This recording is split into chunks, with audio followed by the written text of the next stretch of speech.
এ ধরনের যে প্রোগ্রামগুলো যেগুলো আসলে কোরআন শিক্ষাকে উদ্বুদ্ধ করে বা মানুষকে কোরআনের দিকে টানে, এগুলো চালু থাকুক।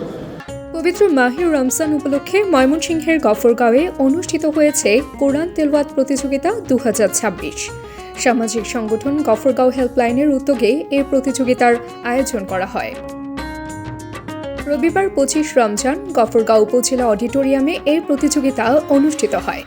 এতে সভাপতিত্ব করেন গফরগাঁও হেল্পলাইনের সভাপতি ফখরুল ইসলাম রিফাত।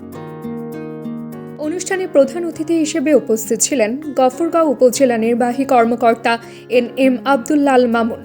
বিশেষ অতিথি হিসেবে উপস্থিত ছিলেন দৈনিক অগ্রযাত্রা প্রতিদিনের সম্পাদক ও প্রকাশক মেহেদী হাসান, উপজেলার স্বাস্থ্য পরিবার পরিকল্পনা কর্মকর্তা মোহাম্মদ জামাল উদ্দিন, পৌর নির্বাহী কর্মকর্তা আরিফ আকুন্দ, গফরগাঁও প্রেস ক্লাবের সাবেক আহ্বায়ক রুবেল মাহমুদ এবং গফরগাঁও হেল্পলাইনের উপদেষ্টা ইবাদত হোসেন মানিক।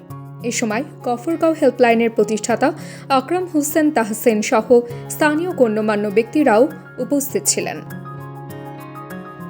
প্রতিযোগিতায় উপজেলার বিভিন্ন শিক্ষা প্রতিষ্ঠান ও মাদ্রাসার শিক্ষার্থীরা অংশ নেয়।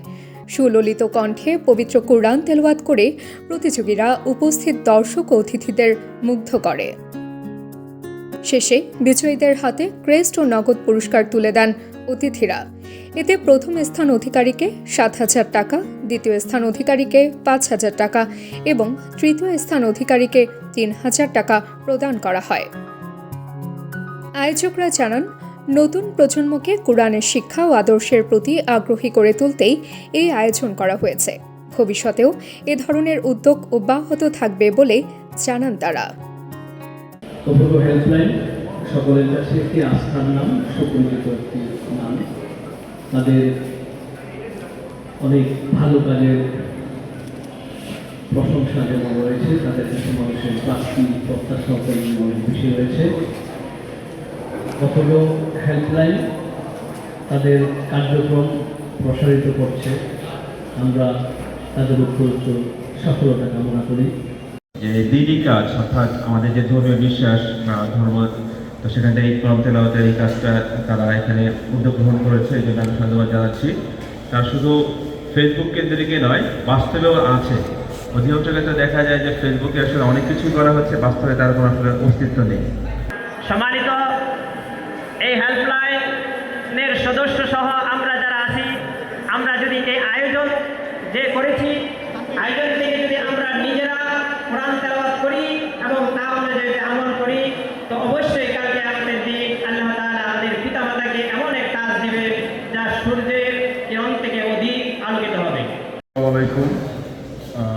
আজকের এই গফরগাঁও হেল্পলাইন নামক ফেসবুক গ্রুপ কর্তৃক, জনপ্রিয় ফেসবুক গ্রুপ কর্তৃক আয়োজিত গফরগাঁও কোরআন তেলাওয়াত প্রতিযোগিতা 2026-এ অংশগ্রহণকারী যত প্রতিযোগী আছেন এবং অতিথিবৃন্দ আছেন, সকলকে আমার পক্ষ থেকে আন্তরিক শুভেচ্ছা ও অভিনন্দন এবং পবিত্র মাহে রমজানের শুভেচ্ছা জানাচ্ছি।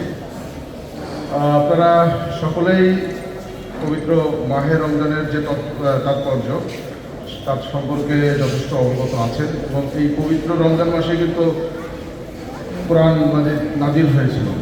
এই কোরআন শুধুমাত্র আমরা যে শুধু তেলাওয়াত করব বিষয়টা তা না, এটাকে আমাদের মনে হয় যে একটু সবার জন্যই বুঝে পড়া উচিত এবং বুঝে পড়লে সকলের জন্য এখানে অনেক দিক নির্দেশনা রয়েছে। জাস্ট আমাদের একটু নিজেদের চোখ মেলে দেখা উচিত। যাই হোক, এ ধরনের যে প্রোগ্রামগুলো যেগুলো আসলে কোরআন শিক্ষাকে উদ্বুদ্ধ করে বা মানুষকে কোরআনের দিকে টানে, এগুলো চালু থাকুক। এগুলোর প্রতি আমাদের সকলের সহযোগিতা, সমর্থন অব্যাহত থাকবে এবং আপনারাও কোরআন কেন্দ্রিক যে আয়োজনগুলো থাকে সেগুলোতে উৎসাহ নিয়ে অংশগ্রহণ করবেন। আপনাদের কাছে এই অনুরোধ রইল। সকলের জন্য শুভকামনা। আসসালামু আলাইকুম। তাবাসসুম হকানিকা, ডেস্ক নিউজ, অগ্রযাত্রা প্রতিদিন। অগ্রযাত্রা প্রতিদিন, নির্ভীক প্রত্যয়ে উজ্জীবিত।